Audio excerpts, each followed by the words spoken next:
Hey guys, welcome back to TechMan.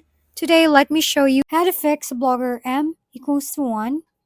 If you're looking to remove this suffix from your Blogger URLs, here's a quick guide. First, log into your Blogger account, go to the theme section, click Edit HTML, scroll to the head section, and paste a JavaScript snippet that detects URLs with m equal 1 and redirects them to the same URL without the suffix. Save your changes and view your blog. The parameter should no longer appear on mobile.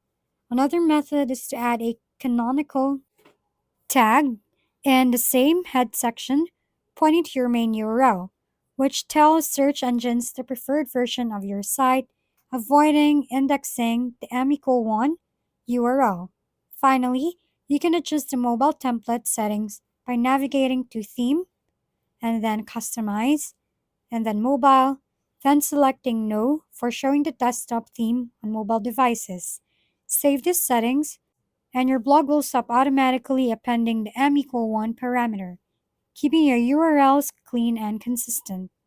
If we've been helpful, kindly give us a thumbs up and don't forget to hit the subscribe and bell button for more contents. For any questions and suggestions, comment down below.